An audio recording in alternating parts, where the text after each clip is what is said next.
Hey guys, Anime Gypsy here with Boku no Hero Academia Season 2 Episode 22 review. Now, this was an amazing episode. The pacing was phenomenal. The pacing right off the bat is the most impressive thing about this episode. We didn't get we didn't get two fights, we didn't get three fights, we didn't get four fights, we got five fights. 1, 2, 3, 4, 5. Wait, no. 1, 2, 3, 4, 5. Yeah, 5 fights. We got 5 fights. And this is the thing. It didn't leave you thinking that we should have just added a bit more in that fight or this fight. We should have clarified what happened. No, not at all. It just went and the flow was very good. It didn't leave you wanting more out of the fights. I mean, it did, but not in the sense of it wasn't completed. It was completed. It was done phenomenally. And it just covered so much story. Now, may I remind you, I didn't read the manga, so I don't know if that was the case in the manga or not.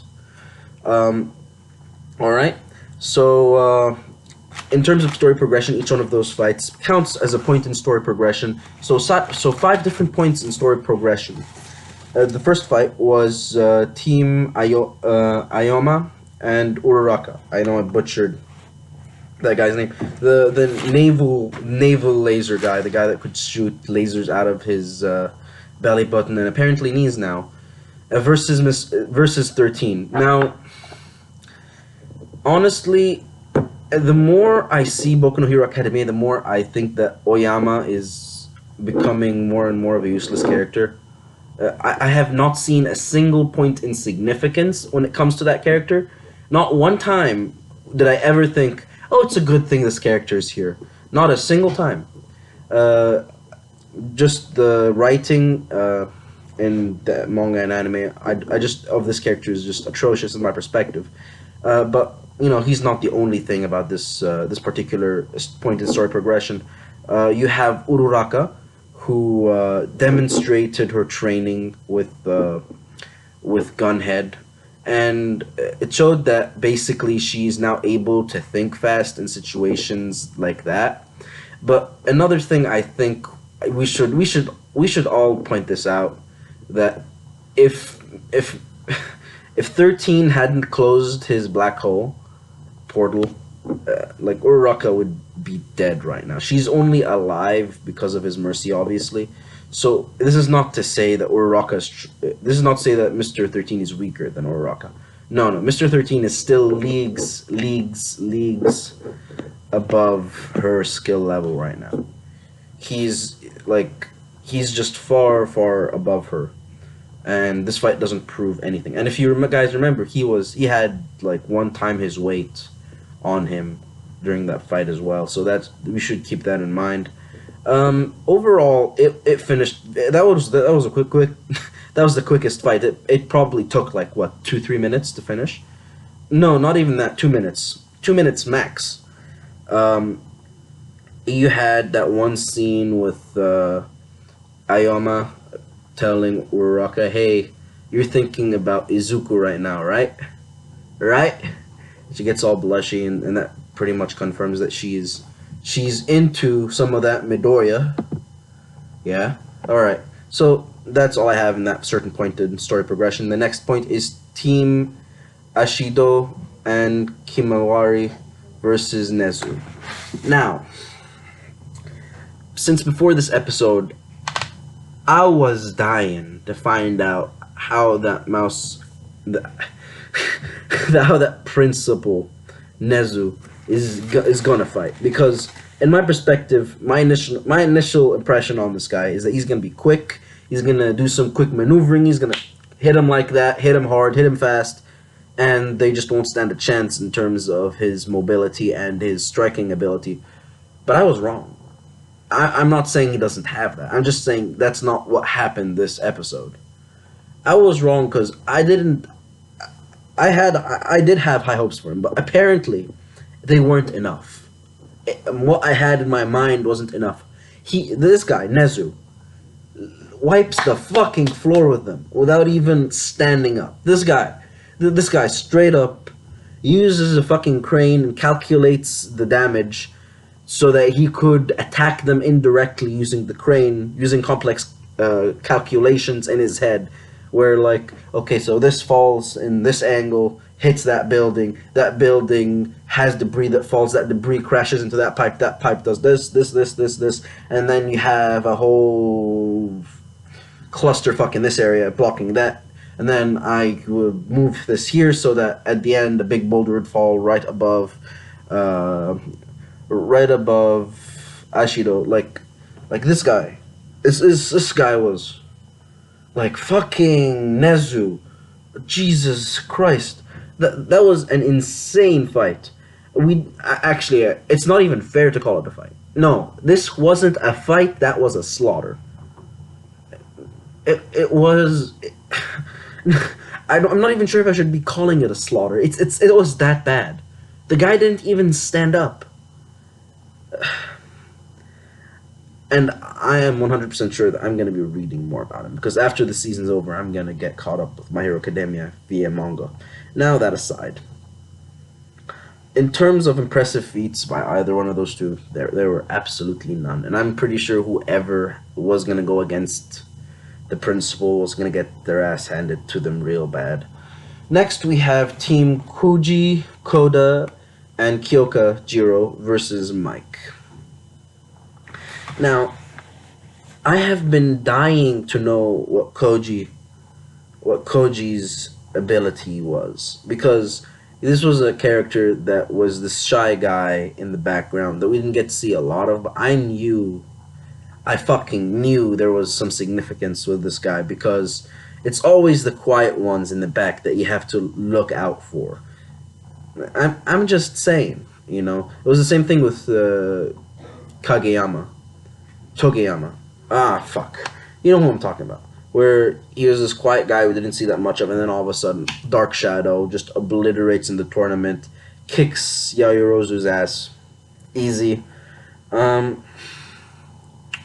Yeah, so I knew that we were going to see something with him, and what we ended up seeing was very impressive. Controlling that many insects to the point where, you know, it covers someone to that extent. Now, he's lucky that Mike, the guy that he's up against with Kyoka, basically had a phobia from insects. He was lucky, because I think that Mike could have easily gotten the insects away if he were to, like, blast some noise, but, you know. I also want to point out that in terms of characterization, Kyoka got a lot of characterization, because this episode shows that she has the intellect to think up of plans in tight situations. She thought up of a very decent plan, knowing her teammate Koji's ability. She was just, okay, can you control bugs?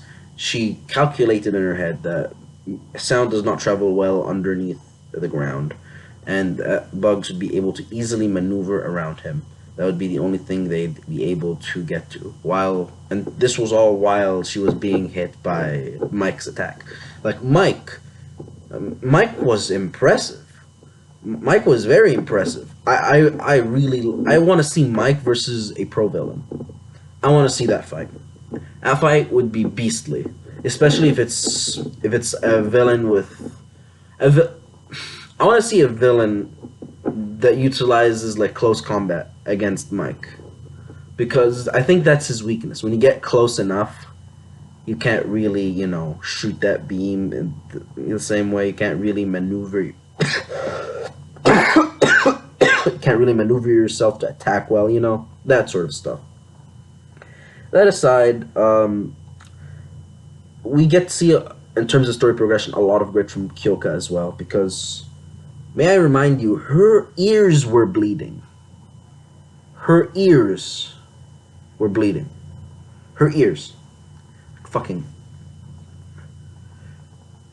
Now, if I was the principal, I'd have a few words with Mike, being like, hey, dude, remember their kids. Well, no, actually, no. I take that back. Because we're talking about how the League of Villains is now very strong and had the ability to attack them at any time. So it makes sense. It makes sense. Really does. Because we need to get them. as we need to show them the harsh treatment so they could grow stronger. So no, I changed my mind. Totally do. Alright, next point in story progression is Hagakure and Shoji versus Snipe. Now, that fight was pretty quick. I don't have much to say here. Snipes, I actually thought there was going to be no way they'd beat Snipe because I actually had a lot more high hopes for Snipe. I overestimated Snipe. But I'm not sure if he was taking it easy or something. It's still apparent that he's stronger than them, and the only reason he lost was because Hagakure was invisible. Hagakure was invisible. She's the invisible girl, I think, not Shoji. Or was it Shoji? Never mind, you know what I'm saying. One of them was invisible. He used the cuffs and cuffed Snipe. And then that little boob scene at the very end was pretty funny. Now, that aside, the final fight. Mineta and Sero versus Midnight. Ooh, that fight. That was just unbelievable. I never would have thought that Mineta was going to be this strong. Ever. I always thought that Mineta was basically going to be that character. Like, Mineta, in my perspective, persona-wise, is Master Roshi or Jiraiya minus the wisdom. Minus all the wisdom. You just have the perviness and the handicaps that come with it. That was the initial impression I had from Mineta, and it still kind of is, but you know, it's not as much anymore because of what happened in this episode, obviously. Mineta was able to stand up to Midnight. Oh, and by the way, Midnight, we find out, is one of the strongest professors in the school, because that nurse, forget what she was called, she said that the hardest people to go against in this particular exercise were Cementos, Midnight, Mike Guy. Mike Guy. Oh my! What the? Excuse me for saying that. Okay, so Cementos, Midnight, Mike, and All Might. We finally get more clarifications as to the ability of Midnight, how she could produce this fragrance that puts people to sleep.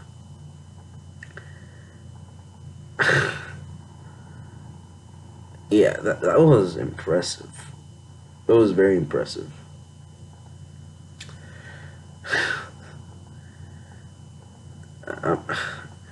Okay, so that aside, when he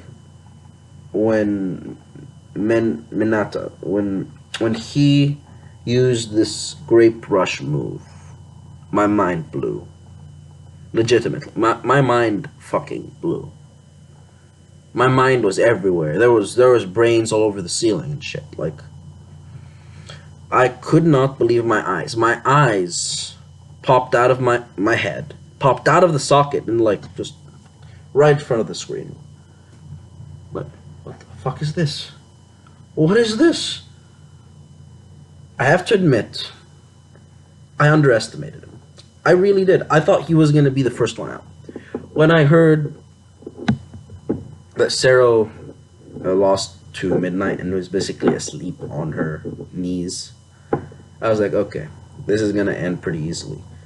But then when they got to him, like talking about how he's worthless and useless and he doesn't have a goal of why he wants to be a hero and stuff, that's when I figured, okay, he's going to pull something. Because at this point it became obvious, you know. So, and then we got that, and that was something I didn't expect for him to use this thing power majig to trap Midnight in her place. Well, no, I think Midnight chose to keep hold of the whip and just made him pass because he was very good, I think. But still impressive form. That was impressive feat. Okay. So that aside, this episode was a easy 5 out of 5. Very good episode.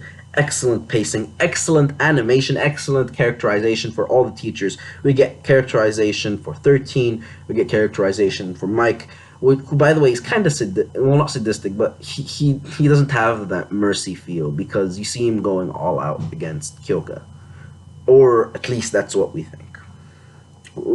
He may have been going easy. I'm not sure. And Kyoka got really injured during that particular fight. Let me mention this: the ears are actually they control a lot of the balance. There's behind the drums. Basically, if someone's ears get hit real hard, their balance is lost and they can't stand up properly, and that's in real life. It is, and at the end of the episode, we see Koji lifting Kyoka through the finish line, and that makes sense from a scientific perspective because if your eardrums are injured that bad, your sense of balance is gonna be shit. I'm not talking about being. I'm talking about like actual damage to the ear. Now, that aside, it's a 5 out of 5 episode. One of the best episodes of My Hero Academia I've seen so far. Yeah, and if you like the episode, if you like the episode or dislike it, just comment why you like it or dislike it down in the comments. And if you want to know more about, if you want to ask me anything about this episode, just comment down what you want to ask. And if you like this video, just leave a like. If you dislike, just dislike. And, this is Anime Gypsy, and until next time, I'll be talking to you guys later. Bye-bye.